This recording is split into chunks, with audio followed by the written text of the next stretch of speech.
So continuing our look at the dev blogs for the next update, today we've got our first dev blog about a premium vehicle, the KV-1 M1942, which is a heavy tank that's going to be coming to the Swedish tech tree at rank 3. So basically this is a KV-1 model 1942 that was captured by the Finns, and this is one of the later models of the KV-1, and it's quite a good model because it's fitted with the CIS-5 gun as well as a quite heavily armoured turret. So we'll look at the CIS-5 gun first and compare it to the KV-1 Length 11 gun. On the Length 11, its stock 350A shell has 70mm penetration at 500m. Compare that to the CIS-5 with its stock 350A shell, and it has 77mm penetration. So a little bit better penetrating, it's a little bit more effective at anti-tank work. And we're told in the dev blog that the turret is going to be about 100mm for the sides and 82 to 90mm for the front.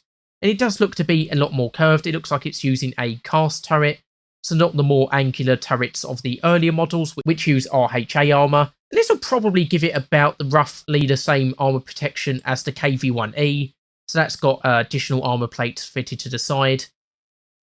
Of course, cast armour in-game does have a slight negative modifier, so it doesn't protect quite as well as RHA armour, but hopefully the curving of the turret will make up for that, whereas tanks like the KV-1E just have very flat plates. And other than that, it seems to have roughly the same top speed, so about 34km an hour or a little over 21 miles per hour, and it should have the same 5-man crew. So it seems like it'll be a decent vehicle.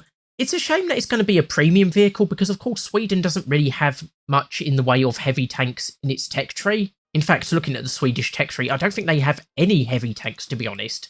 So it would have been nice to get a heavy tank, even if it was a captured model.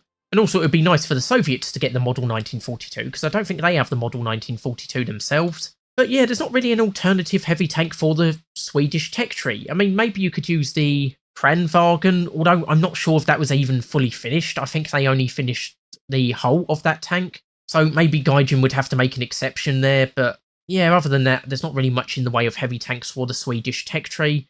So yeah, it's a shame that this is going to be a premium vehicle, but it'll be a decent enough vehicle, I think. You know, it's got a decent enough gun. It'll be pretty heavily armoured. I suspect it'll probably come in at around battle rating 4.0, maybe 4.3, something along those lines. But we'll just have to see how it performs in-game. Anyway, just a quick video looking at the KV-1 M1942. Hopefully you've enjoyed this dev blog. Hopefully you'll join me for the next one. I've been Tyranno, and I'll see you next time.